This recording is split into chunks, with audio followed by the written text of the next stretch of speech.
আলহামদুলিল্লাহি রাব্বিল আলামিন ওয়াসসালাতু ওয়াসসালামু আলা রাসূলিল কারীম। আমাদের সামনে কবর আছে। কবর, যেই কবরের কথা বলা হয়েছে, কবর হয় জান্নাতের টুকরা হবে নতুবা জাহান্নামের গর্ত হবে। কার জন্য জান্নাতের টুকরা হবে, কার জন্য জাহান্নামের গর্ত হবে? সেই কবরের মধ্যে বিছনা থাকবে আগুনের, উপরে থাকবে আগুন। কবর আগুন আর আগুন হবে। কার জন্য আগুন আর আগুন হবে? কার জন্য কবরের মধ্যে সর্প থাকবে। একটি সর্প থাকবে, যে সর্প দুনিয়ার মধ্যে যদি শ্বাস ছাড়ে তাহলে কিয়ামত অবধি পর্যন্ত গাছ জন্মিবে না। তামাম মখলুক তো মারা যাবে, কিন্তু কিয়ামত পর্যন্ত গাছ জন্মিবে না। এইরকম সাপ কবরের মধ্যে থাকবে, কামড় দিতে থাকবে। যারা ফজরের নামাজ পড়ছে না, কামড় দিবে ফজরের সময়। আর জোহর পর্যন্ত, জোহরের নামাজ না পড়লে আসর পর্যন্ত, আসরের নামাজ না পড়লে মাগরিব পর্যন্ত, মাগরিবের নামাজ না পড়লে এশা পর্যন্ত। ওইভাবে রোজ রোজ সবসময় কামড় দিতেই থাকবে কিয়ামত অবধি পর্যন্ত। সেই সাপের কামড় লইতে লাগবে।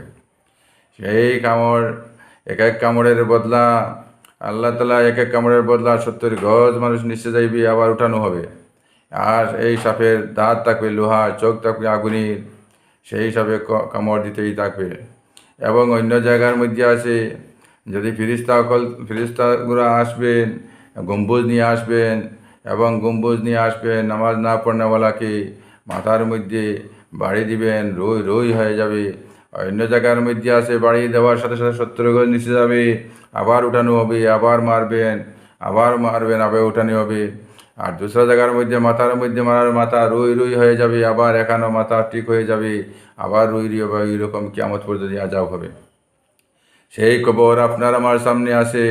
সেই কবরের আযাব থেকে বাঁচতে হলে সেই কবরের চিন্তা ফিকির করতে হবে। সেই কবরের জন্য আল্লাহর ভয়ে আমরা, কবরের আযাব থেকে বাঁচার জন্য আল্লাহর ভয়ে আমরা কি করতে লাগবে? আল্লাহর কাছে খুঁজতে লাগবে। আল্লাহুম্মা আজিরনা মিনান নার, আল্লাহুম্মা আজিরনা মিনান নার, আল্লাহুম্মা আজিরনা মিনান নার, আল্লাহুম্মা আজিরনা মিনান নার।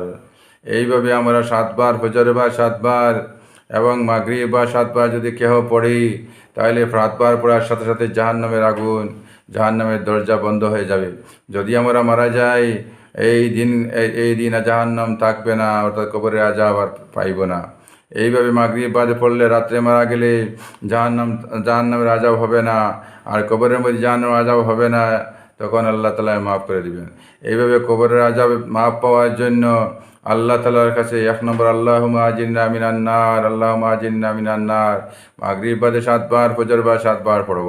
আর আল্লাহুম্মা বারিক লি ফিল মাউত ওয়া ফিমা বাদাল মাউত, একটা পোরশন মৌতের, একটা পোরশন কবরের আযাব থেকে বাঁচার জন্য, কবরের কঠিন আযাব থেকে বাঁচার জন্য এই দোয়াটি বহুত কার্যকরী। এই জন্য এই দোয়াটি আমরা 20 বার ইয়া তো 25 বার করি, ফজর বাদ মাগরিব বাদ পড়ব। আর আল্লাহুম্মা আজিরনা মিনান নার 7 বার, ফজর বাদ মাগরিব বাদ পড়ব। এইরকম আর বলা হয়েছে, প্রত্যেক ফরজ নামাজের পর যদি আয়াতুল কুরসি আমরা পড়ি, আল্লাহু লা ইলাহা ইল্লাহু আল হাইয়ুল কাইয়্যুম লা তাখুযুহু সিনাতুন ওয়া লা নাওম, এই আল্লাহ সূরা আয়াতুল কুরসি যদি আমরা পড়ি, আর অন্য জায়গার মধ্যে আছে কুল হুয়াল্লাহ সহিত ইখলাসের সহিত যদি আমরা পড়ি, তাহলে মৌত একটি বেড়া রয়েছে, তারপরে জান্নাত। দেখেন, তা মৌত শুধু বেড়া। যদি আমরা পড়ি আল্লাহু আর কুলফু আল্লাহ যদি পড়ে নেই ফরজ নামাজের পরে, তাহলে শুধু বেড়াটাই রইবে মৌত, আর মৌতের পরেই জান্নাত, অর্থাৎ জাহান্নামের আযাব হবে না, অর্থাৎ কবরে আযাব হবে না, কবরে জাহান্নাম হবে না, কবরে গর্ত থাকবে না, কবরে জান্নাতের টুকরা থাকবে।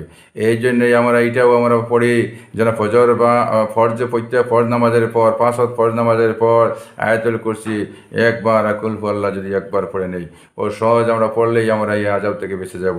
দেখেন, কবরের আযাব এত ভয়ানক আযাব, উসমান গনি রাদিয়াল্লাহু তাআলা আনহু কোনো কিছুর জন্য কাঁদিতেন না, কিন্তু কবরের পাশে দিয়ে যাইতে দাড়ি মুবারক ভিজে তো এত বেশি কাঁদিতেন। কেউ জিজ্ঞাসা করলো যে উসমান গনি রাদিয়াল্লাহু তাআলা আনহুকে, যে আপনি কিয়ামতের আযাব, মৌতের আযাব, অনেক আযাব কথা বললে আপনি এত বেশি কাঁদেন না, কিন্তু দেখলেই এত বেশি কাঁদেন, কারণ কি? তখন তখন উসমান গনি রাদিয়াল্লাহু তাআলা বললেন, মৌতের পরের মঞ্জিল, প্রথম মঞ্জিল হলো কবর, আখিরাতের প্রথম মঞ্জিল কবর। যদি কবরের আযাব থেকে মানুষ বেঁচে যায় তাহলে কিয়ামতের আযাব থেকে বেঁচে যাবে। যদি কবরের আযাব থেকে বেঁচে যায় তাহলে আল্লাহ তাআলা তার জন্য জান্নাত রাখবে।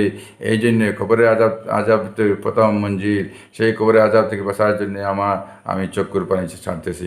আর বিশেষ করে চক্ষুর পানি যদি কবরের আযাবের জন্য মানুষকে আল্লাহর ভয়ে যদি কেউ ছেড়ে দেয় তাহলে কবরের আযাব মাফ হয়ে যায়। চক্ষুর পানি যদি ছেড়ে যায় জাহান্নামের আগুন মাফ হয়ে যায়। জাহান্নামের আগুন লিম্বে, শুধু চক্ষুর পানি লিম্বে আর জিহাদের রক্তের ফুটায় লিম্বে।